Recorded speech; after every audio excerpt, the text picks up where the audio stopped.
جهانگير جوان إبراهيم جوان مير خدري نعم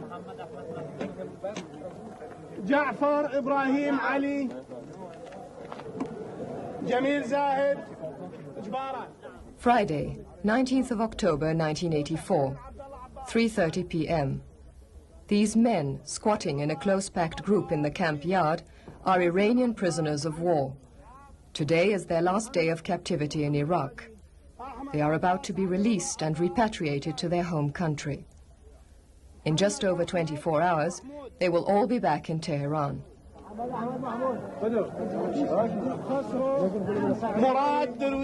In early September, they had been told the good news, and ICRC delegates had come to the camp to speak with each one of them in turn and make sure that they were willing to return to Iran. Tonight, when you eat your last meal, don't eat too much. But they had heard nothing since. The airplane, you never know. Today, the delegates have come back, this time to organize their departure.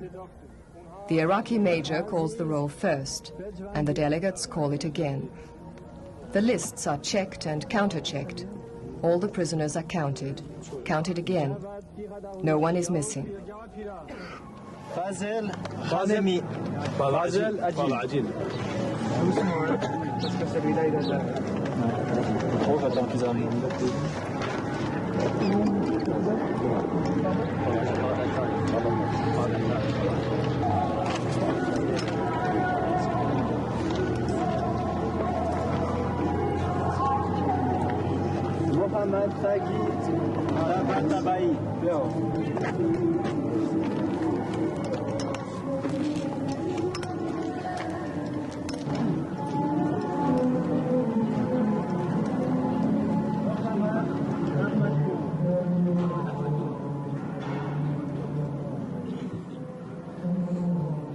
A last-minute misunderstanding is quickly cleared up.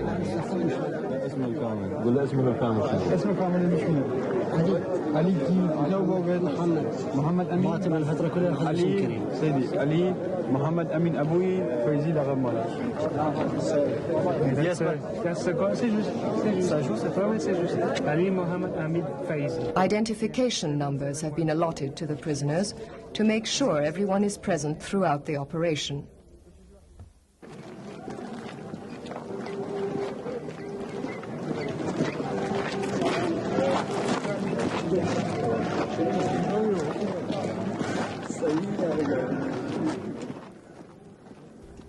"5:30 p.m. The prisoners have been told in detail the exact schedule of the forthcoming operation. The ICRC doctor has collected the files of the 17 medical cases and has made quite sure that the long trip will not be too much of a strain for these elderly or mutilated men. But there are still another 6 hours to go before they can leave the camp, and emotional tension slowly builds up. Some of the prisoners complain of headaches, and the ICRC doctor examines each one of them.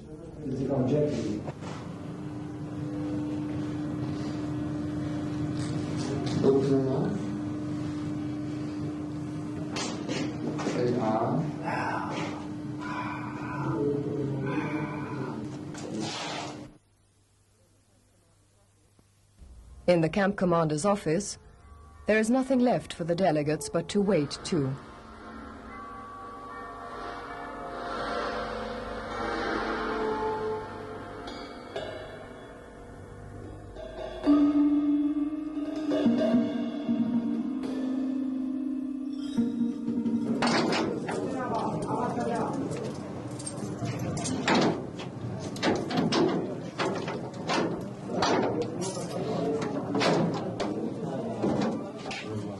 Saturday, 20th of October, 1 a.m. Departure time at last. The night is cold.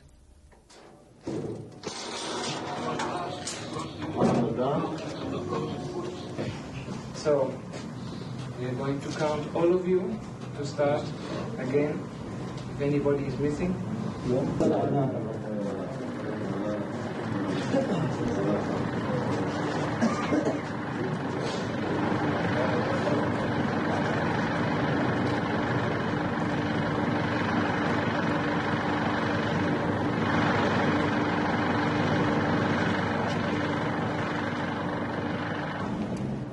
3 buses are drawn up, waiting.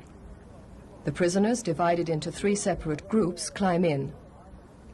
The medical cases are all gathered in the same bus, and the ICRC doctor will accompany them on the trip. The lists are checked once again, name by name, number by number. All 100 prisoners are present.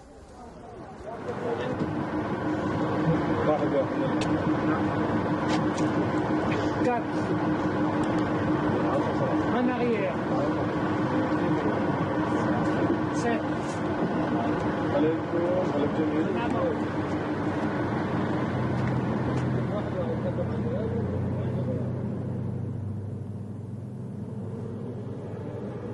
At 3 a.m., the buses start off.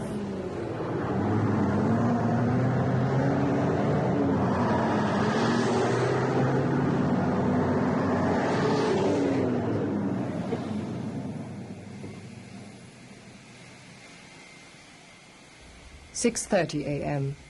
While the ICRC delegates fix red crosses on the aircraft, the prisoners embark.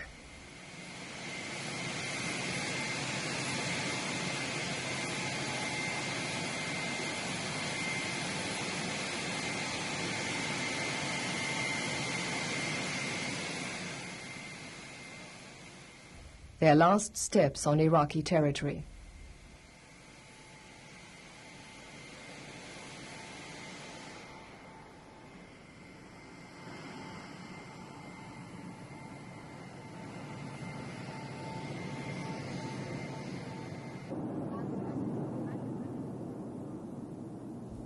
On the aircraft between Baghdad and Ankara, between captivity and freedom. For the first time in years, a meal served by air hostesses, simple gestures, food almost forgotten after years of spooned-out army meals.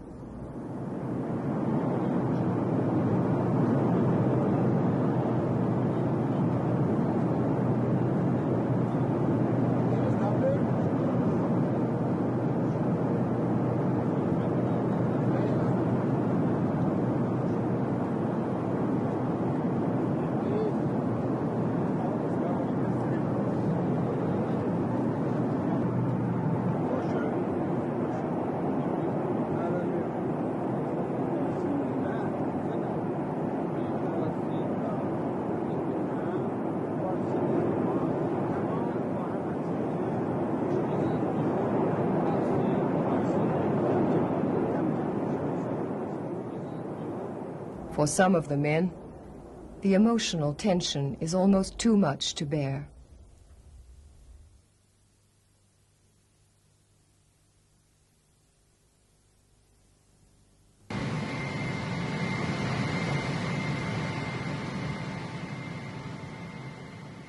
(2 p.m. Ankara time.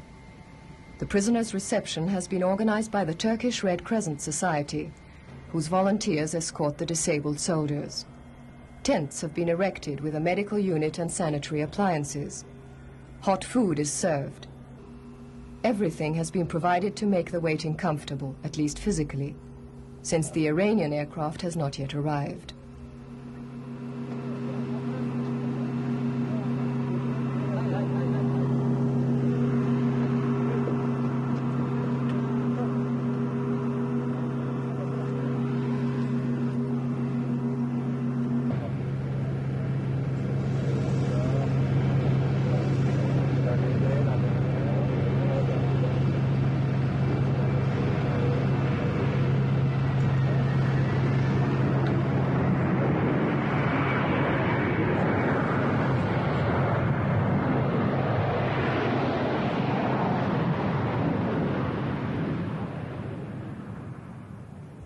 At 3:30 p.m.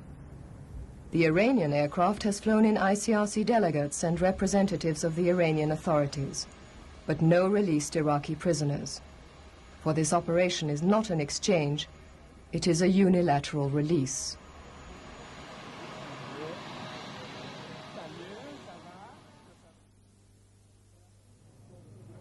But there are still formalities to be settled. The release certificates must be signed and countersigned.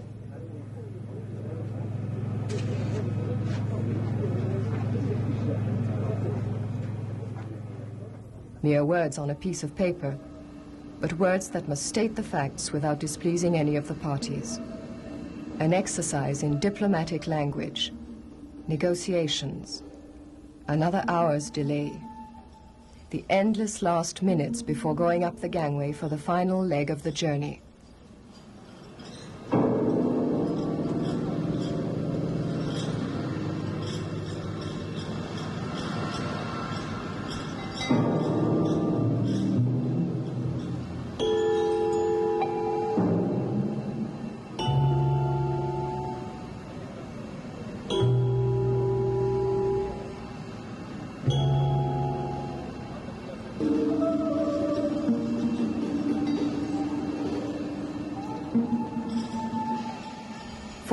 p.m. They are free. The 7th repatriation of prisoners since the beginning of the conflict between Iraq and Iran is coming to a close. So many more such operations would be needed, with all the sick, all the wounded, all the prisoners whose long captivity still drags on.